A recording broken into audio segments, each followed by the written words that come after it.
Саламатсыздарбы, урматтуу көрүүчүлөр? Обончулардандыр белек аттуу көрсөтүүбүз кайрадан эфирде жаңырмакчы. Бүгүнкү биздин коногубуз маданияттын мыкты кызматкери, обончу аткаруучу Жолдошбек Исраилов жана ошондой эле анын жубайы акын Гүлмира Рыспаева бизде мейманда. Саламатсыздарбы? Куш келипсиздер. Жаңы жылдан кийинки маанайыңар кандай? Жакшыбы? Жакшы. Адегенде сиздердин Энекем аттуу клибиңер бар экен, сиздин калемиңизге таандык. Ошону көрүүдөн баштасак. Дүйнөдө боорукер бир адам бар, мейирман эне деген. Баласын көп ойлоп уйку көрбөй, санаркап сана жеген. Балапан өстүрүп темир канат, учууга даярдаган. Бактысын бардыгын тилеп самап, жолунан аярлаган. Таң болуп жаркырап нурун чачып, күн болуп күлүп турган. Тажабай күн сайын гүлдөй сылап, өстүргөн менин апам. Таң болуп жаркырап нурун чачып, күн болуп күлүп турган. Атамдын жанында гүлдөй жайнап, аман жүр алтын апам. Керемет күндөрүн белек кылып, келечек жолун тоскон. Кейбей бар жокко кайыл болуп, бакытка колун созгон. Байлыгым бакытым сиз деп билем, ардагым асыл энем. Жашоонун сырларын сизден угуп, үйрөнүп жашап келем. Таң болуп жаркырап нурун чачып, күн болуп күлүп турган. Тажабай күн сайын гүлдөй сылап, өстүргөн менин апам. Таң болуп жаркырап нурун чачып, күн болуп күлүп турган. Атамдын жанында гүлдөй жайнап, аман жүр алтын апам.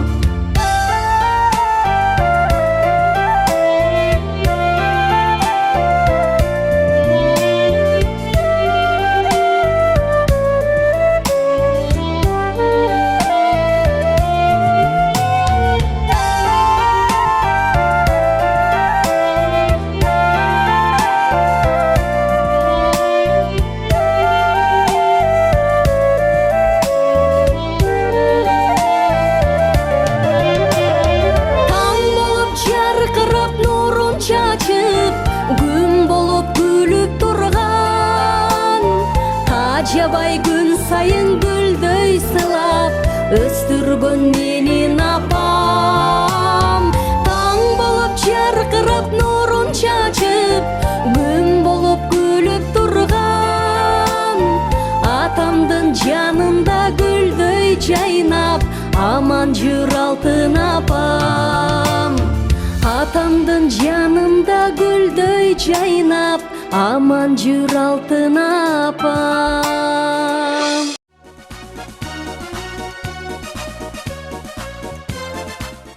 Урматтуу көрүүчүлөр, мынакей азыр сиздерди жогоруда көргөн Энекем аттуу клиптин автору Жолдошбек Исраилов бизде мейманда. Адегенде эле ушу суроодон баштасак, ошо клибиңизде кээ бир авторлор толук айтылбай калды. Кандай? Ушул өрдүнүн да маанисин айтып берсеңиз, кандай учурда чыкты эле? Бул урду ушу Жылдыз өзү келип жактырып тандап алып кеткен. Анан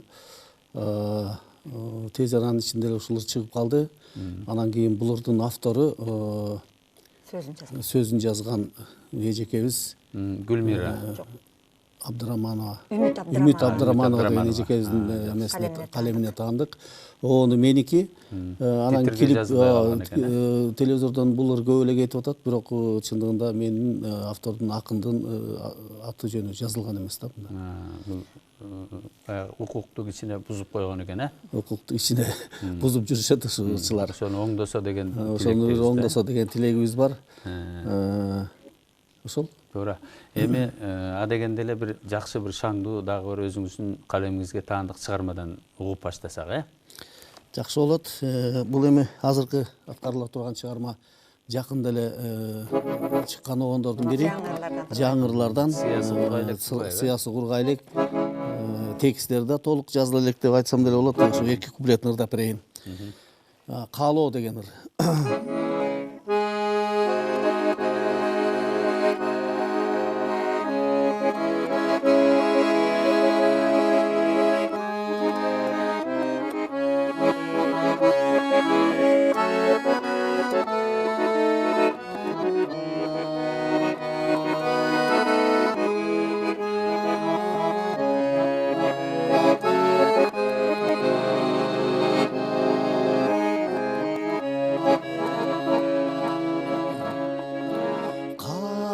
Tandın жақшына каятышын, қалайм күндүн қызыл гүлдөй батышын, қалай берем қанша болсо ошончо, қалай берем, қалай берем жақшылықтың болушун. Найна найна на, найна найна на, жақшылықтың болушун.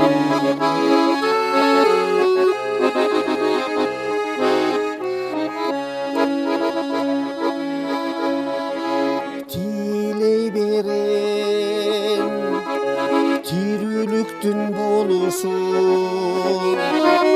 тилей берем бак дөөлөттүн конушун. Барыңарга ийгиликти имерип тилей берем, тилей берем ден солуктун болушун. Найна найна на, найна найна на, ден солуктун болушун.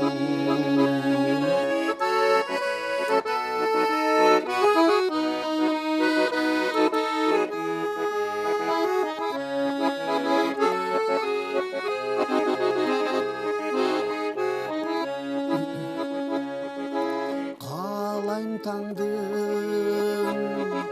жақшына каятышын, қалайм күндүн қызыл гүлдөй батышын, қалай берем қанша болсо ошончо, қалай берем, қалай берем жақшылықтың болушун. Найна найна на, найна найна на, жақшылықтың болушун, жақшылықтың болушун. Абдан жакшы, мына кереметтүү чыгарма экен. Баягы адамдарга жакшылыкты тилеген, кереметти тилеген, ден соолукту тилеген дегендей. Эми Гүлмира, сизге суроо салалы. Мынакей чыгармачыл үй бүлөдө аялдын түйшүгү кандай болот? Оор болгон жокпу? Экөөңөр тең чыгармачыл болуп эр шаркак иштеп атасыздар. Өзүңүздүн жазган чыгармаларыңыздан дагы окуп дегендей. Эми рахмат. Биз şu чыгармачылык менен таанышканбыз башында негизичи. Анан şu чыгармачылык менен жашап келатабыз. Кудай буйруса 30 жылдан ашып 33 жыл болуп калды. Şu 33 жылдан бери ыр менен эле жашап келатабыз. Кудайыбыз ыр жасабыз дегендей, элдерге сунуш кылабыз. Сизди дагы көп байма-бай көрүп калабыз телевидениелерден, баягы акындардын кечесинен дегендей алып баруучу да болуп калдыңыз. Өзүңүздүн кийинки жазган чыгармаларыңыздан элге окуп берсеңиз. Мен ырдап берейин деген болчумун. Ырдап бересизби? Обону жаралгандан кийин болгону жакшы дебейсизби? Жаңы болчу, жакында эле ушун жазганбыз. Анан сөзү сиздики да. сөзүн мен жазгам, онун Жолдошбектики досторго деген ыр. Досторго жакшы. Баштай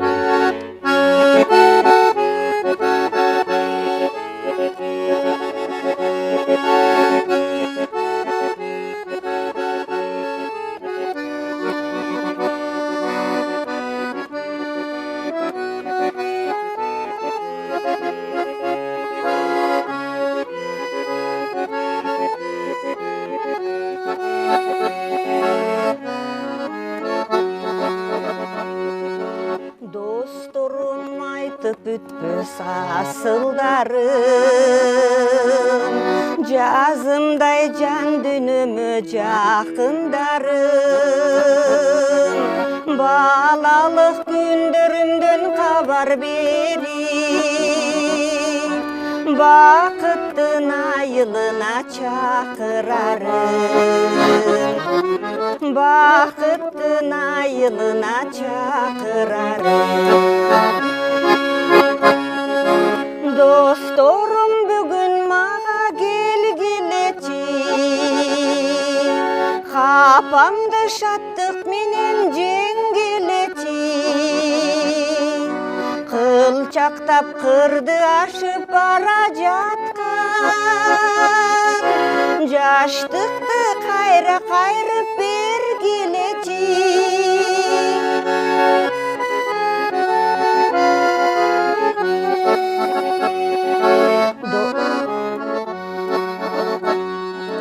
Досторум арка белим тилектерим, айтылар акыл насаат тилектерим,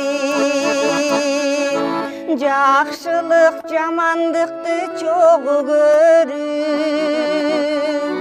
өмүрдүн бирге аштык белестерин, өмүрдүн бирге аштык белестерин. Досторум бүгүн үйгө толгулачы, бакыттын сересине кол суналып, бактылуу күндөр бизге келген болсун, барыңар чогуу күбө болгулачы.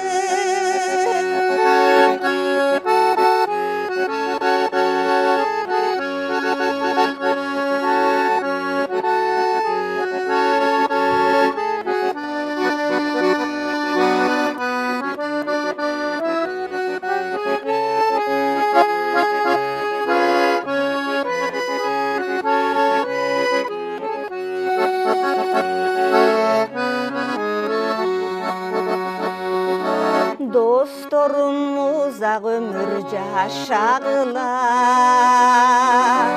байырлап бакыттын чоң базарына, жыргалын көрүп ул кызыңардын,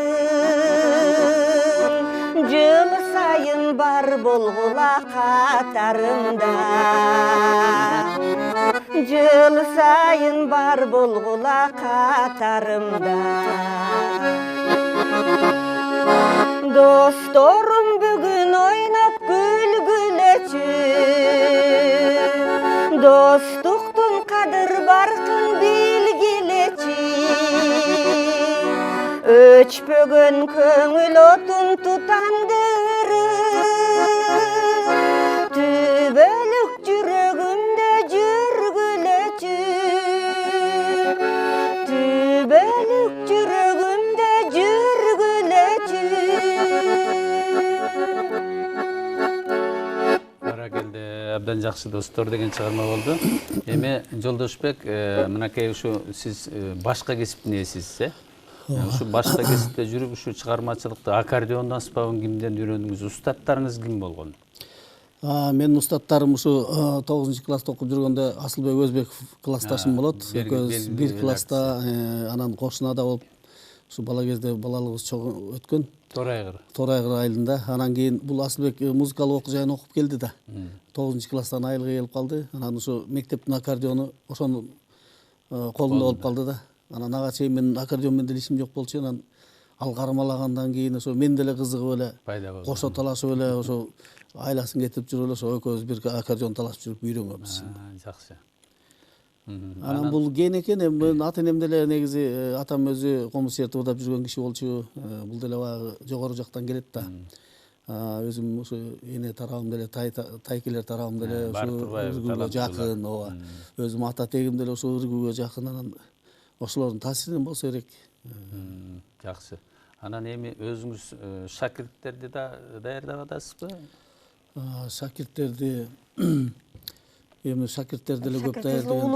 Уулубуз. Анан мындай аябай деле негизи аккордеонго көп азыркы жаштар эмнегедир кызыкпайт. Биздин убакта аккордеонду койсоң бирөө көтөрө калып эле ар ким кызыгып ошондой бир убакыт болот экен. Мына 60-70 жылдарда баягы козу карындай болуп каптап кирди. Бизде көп эле мамлекеттер батыштан келди да. Батыштан келгенде көп мамлекеттер кабыл алынган жок. Мисалы, коңшу мамлекеттердин кээ бирөөнү алсак, бизде Кыргызда өзүнүн элдик аспаптарындай кабыл алды. Мына азыр өзүң айткандай орто черде Маврикий союз бузулгандан кийин бир мындай токтоп калган сыяктуу болгон. Бирок азыр абдан кайра көп кармагандар, абдан көп. Мына музыкалдык школдордо, мектептерде, институттарда мен өзүм эле практикамдан сезип атам.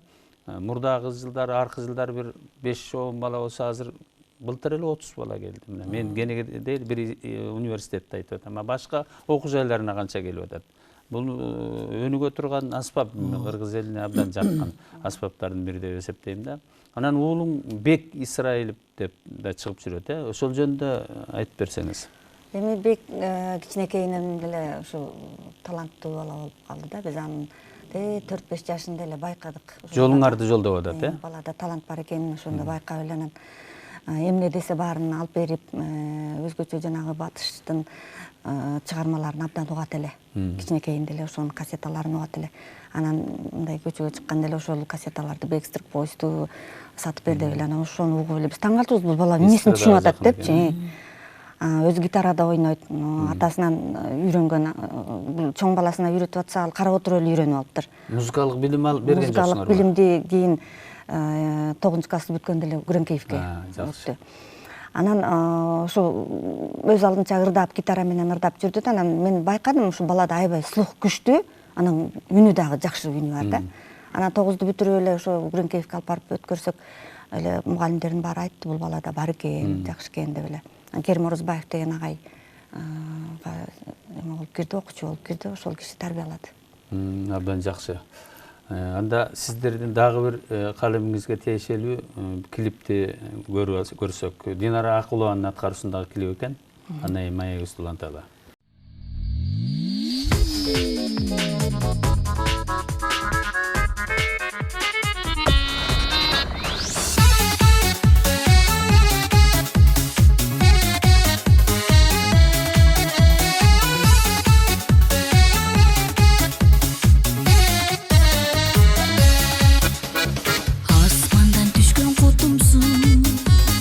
Колума коңгон кушумсуң, аш берген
Урматтуу көрүүчүлөр, бизде обончу маданияттын мыкты кызматкери Жолдошбек Исраилов мейманда олтурат. Азыркы сиздер көргөн Динара Акулованын аткаруусундагы клип жөнүндө айтып берсеңиз. Бул клиптин сөзүн жазган биздин Дүйшөнбек Чомоев деген биздин бир белгилүү дарыгер байкебиз бар. Бул өзү дарыгер болгону менен бул киши дагы чыгармачылыкка өтө жакын, көптөгөн китептер жазып жүрөт. Дарыгер болуштун өзү дагы талантта. Албетте. Бул киши да таланттуу киши. Ушул кишинин бир 10 чакты сөзүн огон жазып бердим. Мен ушу айтсам болот, ушу киши менин чыгармачылыгымда бир экинчи дем берди деп айтсам болот да. Себеби дегенде ушу киши келгенде ушундай экөөбүз чогуу иштешели, мен сөз жазып берейин, мен каржылап берейин деп. Каржылоо маселеси өтө кыйын да азыр. Ырлар обондор чыга берет, а бирок басылып кала берет. Анан ушу киши мындай аябай жакшы киши экен. Ушу ырларын мен улам обон жазып берген сайын ошолорду өзү аранжировкалап, ырчыларга өзү ырдатып. Акын, Өзү акын. Анан кийин бир топ ырларыбызды ушу киши чыгарып койду. Ушул кишиге таандык. Жакшы. Аягы акын, обончу, аткаруучу бириксе, чыгарма тез жаралып, тез элге тарайт эмеспи? Туурабы? Абдан жакшы. Анан эми Гүлмира, сиз өзүңүздүн мынакей бирге жазып чыгарган чыгармалар көп эле да, туурабы? Мен билгенден көп эстрада жылдыздар, аткаруучулар ырдап жүрүшөт силердин ырларды. Чыгарма канчага жетип калды? Көп эле болсо керек. Могу китепте Өткөндө отуруп эсептедик. 150 обонум бар. 150 обон болуп Могу калды. китепте мына 143 бет. Мындай китеп кылып нотага салуу ойдо барбы? Ушул жагын ойлонуп атабыз. Ушул жагын жасаш керек. Албетте могу ырлардын баарын нотага түшүрүп, Уулуңар нота билет, нотага салыш керек да, анан ошону китеп кылып буюрса чыгарышып эстелик жаратабыз деген оюбуз бар. Абдан жакшы. Анан эми ошол мынакей бирге чыгарган акын, обончу бир жазган обондор көп эле болсо керек. Ооба, көп эле. Мен көбүнчө эле Гүлмиранын сөзүнө Гүлмиранын, жазам. Мындай өзүңүзгө жаккан ырлардан дагы аткарып бербейсизби? Өзүңүз ошол чогуу чыгаргандар. Макул, Энекем деген чыгарманы аткарып берген сөзү Гүлмира. Дуэтпи жакында? Мейли дуэт кылсак Экөөбүз болот. деле ырдап койсок болот. Муну жанагы Кыргыз Республикасынын эмгек сіңірген артисти Гүлназ Бекбосын кызы деген кыз. Ошол аткарып жүрөт. Аткарып жүрөт. Энекем деген чыгарманы аткарып берген.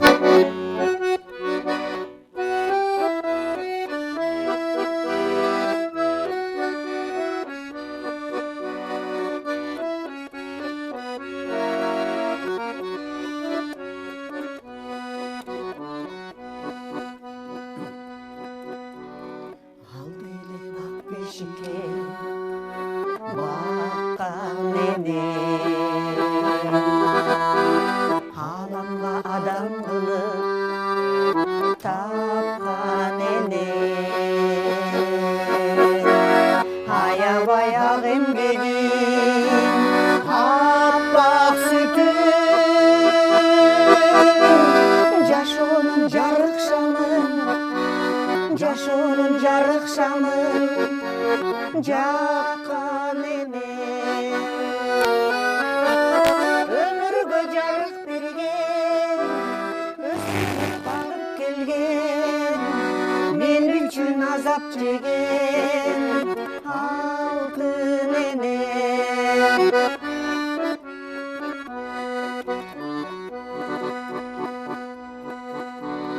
Үй жарык апам барда кабагачы, буюмдар күлүп турат, мерим чачы. Жок болсо том соргон суу бүт айланат, калгансып булут каптап, туман басып. Өмүргө жарык берген, өстүрүп багып келген, мен үчүн азап жеген алтын эне.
жакшыраак койгон экен. Эми Жолдошбек, ушу обон жазууда кайсы темаларга көбүрөөк карайсың? Мынакей сеники азыр өзүң айткандай 150-ге жакын обон бар экен. Ошонун тематикасы балдар жөнүндө барбы? Балдар жөнүндө бар. Өзүм мектепте мугалим болуп иштейм. Анан кийин ошол балдар жөнүндө дагы көп эле ырларым бар. Балдар ырдап жүрүшөт. Мектепте мындай эстрадный чыгып жүргөн балдарыбыз деле бар. Жанагы балдардын эмелери бар го, сынактары тигулар катышып жүргөн балдарыбыз деле бар. Күн балдарына катышып тартылып жүргөн, ошол жактарда алып жүргөн балдар жөнүндө ырларыбыз да бар. Албетте бул жагын биз дагы аябай чоң эске алабыз. Азыр балдар жөнүндө ырлар аз да. Ооба. Ошо аракет кылабыз. Анан ошо өзүм балдарымды баягы чоң деңгээлге чыгара албасам дагы ошо балдарымды өзүмдүн ырларымды ырдатып ошо сабакта ошо тарбиялап аракет жакшы. Анан мындан сырткары дагы кайсы тема? Мекен, сүйүү темалары. Мекен темасы бар. Бардык эле тема бар. Эми мен мындай жеңил желпи ырларга жанагындай баягы той ырларына көп кызыкпайм. Чындыгында көбүнчө ушу сахнага чыга турган ырларды мындай салмактуу, азыркы сыяктуу турмуштан алынган, турмуштан алынган. Анан текстине, ырдын маанисине өтө маани берем. Болбогон ырларга көп кызыкпайм. Дагы кайсы акындар менен иштейсиз? Анан кийин акындар менен Гүлжамиля Шакирова эжекебиздин бир 2-3 ырына обон жазгам. Бактыгүл Чотурова эжекебиздин сөздөрүндө бир топ обондорум бар. Исабаеванын сөздөрү. Жапар Исабаева, Молдалиева, Махабат Молдалиева. Жана башка жаңы акындардан деле, жаш акындар деле келип калышат. Жаңы чыгып аткандар. Жаңы чыккан акындар деле келип калышат. Абдалованын сөзүнө жазылган обондорум бар. Жанагы мынакей сиздин ырларыңыздын көп ырларыңыз клиптериңиз бар. Өзүңүз айтадыңызбы? Чыгып жүргөндөрүндө көрүп жүрөбүз. Эми ошолорду патентке тууралап ошол жактан калем акы деген алып атасызбы? Патентке алып барып өткөрөбүз. Анан кичине алабыз. Патент аябай көп деле төлөбөйт го.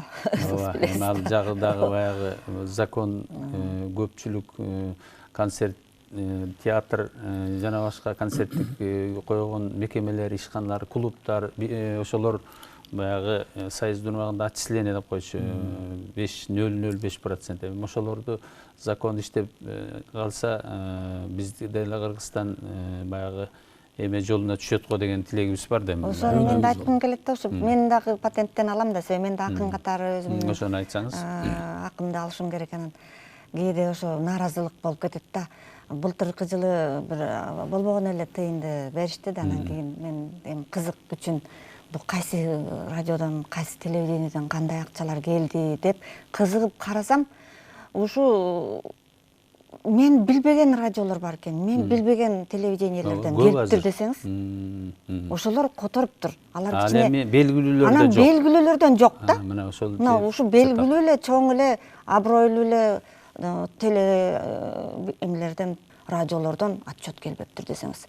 Анан мен нааразы болуп кетем. Мен мисалы маршруткада көп жүрөм да.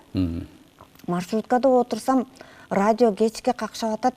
Ушул шаардын башынан бул башына чыккыча мен бир жок дегенде 4 өрүм кетет десеңиз. Анан ал күн сайын эле ошол ырлар кетип атат да, эми менче. Анан отчетко эчтеке жок. Ошол жагы аксап атат бизде Кыргызстанда. Эми акырындык менен баягы өзүнүн нугуна келет го деген тилектебиз. Себеби автордук укуктар ушул жерден көбүрөөк тебеленип атат да. Ошол эле кафелер, ошол эле ресторандар, ошо тойлордон түшкөн бар, ошолор отчет бериш керек, сиз айткандай. Ошо көп отчет бербей атат го, баягы жалгыз Кыргыз патентин да колунан ошонун баарын контролдогонго алы жетпей атса керек. Эми акырындык менен баягы нугуна келет го деген ишеничтебиз да. Ишенелим. Анан эми Жолдошбек, келечектеги пландарың кандай? Келечектеги пландар эми концерт жекече кандай ошол? Мен былтыркы жылы концерт бердим. Кудай буйрса чоң программада, филармонияда концерт бердим. Мен ойлойм жакшы эле болду деп телевизор тарткан, телевидение тарткан, телевидение берилди. Анан эми ошол концерттин бир пайдасы ушул болду. Маданият мыкты кызматкерин ошордон министрлик тапшырды. Анан кийин Кудай буйрса келечекте дагы деле көп иштеп, дагы концерттер беребиз го деген үмүттө турабыз. Китепти да чыгарып дегенде, Китепти да чыгарып. Ырлардын баардыгын нотага түшүрүп, анан китеп чыгарсак деген тилегибиз бар.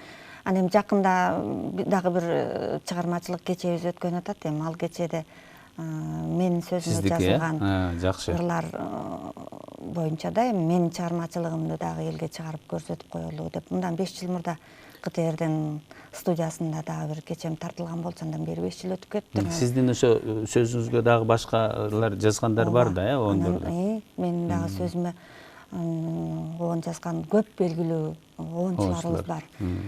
Анан ал ырларды дагы ушул биздин элибиздин белгилүү ырчылары ырдашат, эл артисттери ырдашат. Гүлнур Сатылганова баштаган, Динара Аккулова, Асылбек Өзбеков сыяктуу биздин белгилүү ырчыларыбыз ырдайт да. Анан ушу 5 жылдан берки жаңы ырларды бир элге чыгарып, жаңы ырлардан кичине элдин астына отчет кылып коеюн деген ниетте турабыз азыр. Албетте, жакшы. Бул ишиңиз ийгилик ачсын.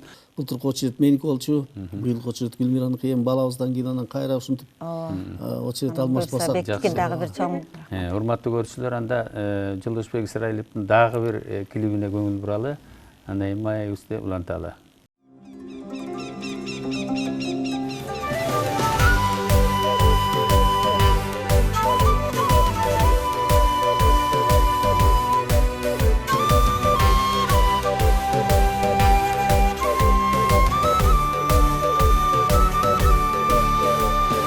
Кыргызстан эркин мекен, көз жетпеген талаларың, берекелүү койнуң кенен,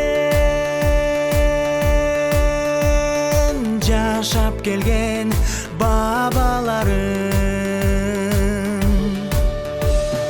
Көрсөм да жердин эченин, өзүңдү бийик сеземин, турагым туулган жерим, Кыргызстан ыйык мекеним.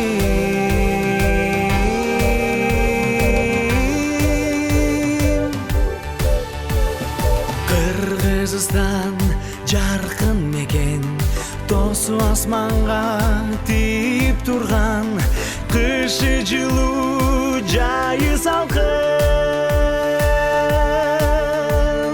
када салты ыйык турган. Көрсөм да жердин эченин, өзүңдү бийик сеземин, турагым туулган жерим, Кыргызстан ыйык мекеним.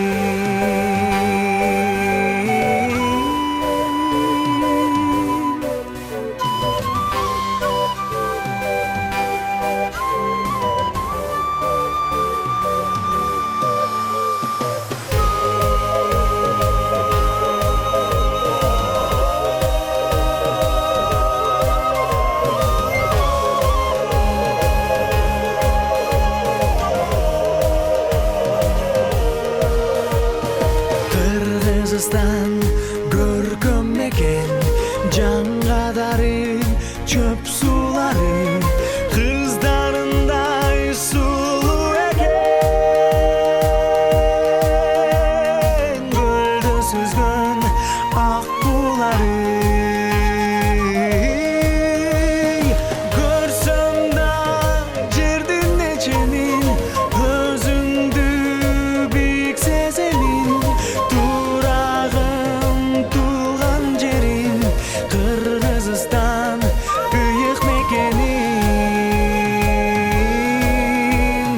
Көрсөм да жердин эченин, өзүңдү бийик сеземин, турагым туулган жерим, Кыргызстан ыйык мекеним. Кыргызстан.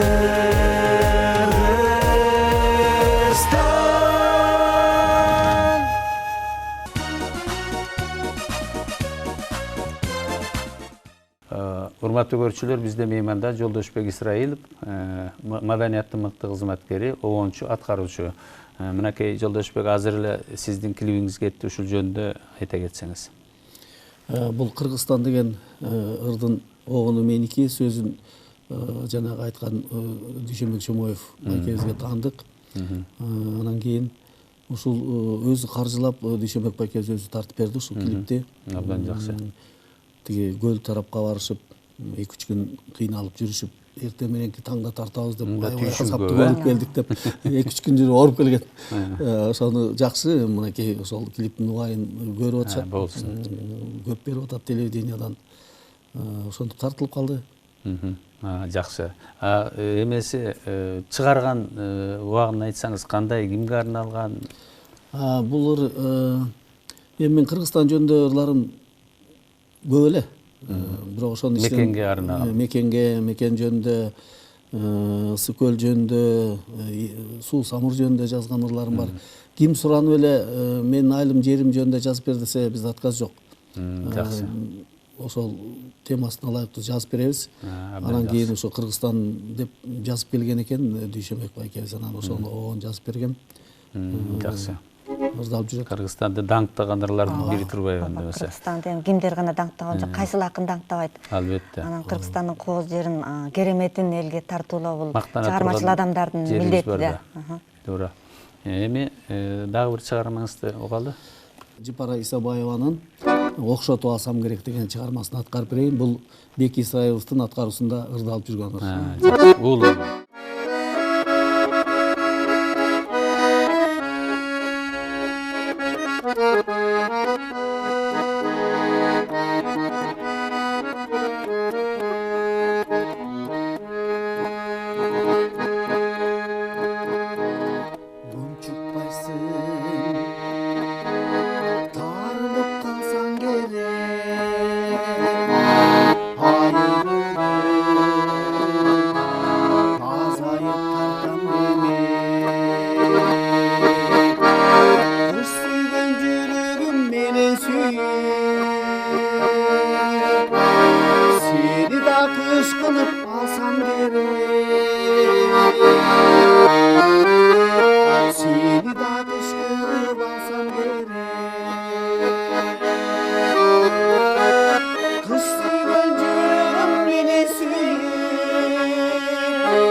келди.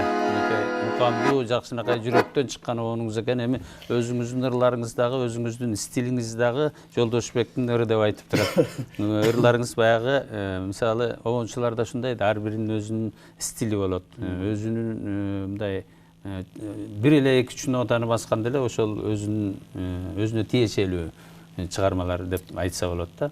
Эми сиздер ушу студиябызга келип өзүңүздөрдүн жакшынакай маанай тартуулап бергениңиздерге чын жүрөктөн тилектешпиз. Чыгармачылык ийгиңер дагы арта берсин, мындан дагы. Эркин микрофон берип коелу сиздерге. Гүлмира, сиз баштайсызбы? Бүгүн ушундай таң эртеден ушул студияңыздарга чакырып, бизди элдин астына эл менен саламдаштырып атканыңыздар үчүн сиздерге чоң ыраазычылык билдиребиз. Санат студиясы дайыма эфири тунук болуп, көрүүчүлөр менен аман эсен чыгармачылык иштер менен ийгиликте иштей бериңиздер. Рахмат, айтканыңыз келсин. Сиздерге чоң рахмат. Айтканыңыз келсин. Сиздерге чоң рахмат. Ушу обончулардын көйгөйүн элдин астына тааныштырып, өзүңүз дагы мыкты аккордеончусуз, жакшы чыгармаларыңыз бар угуп жүрөбүз.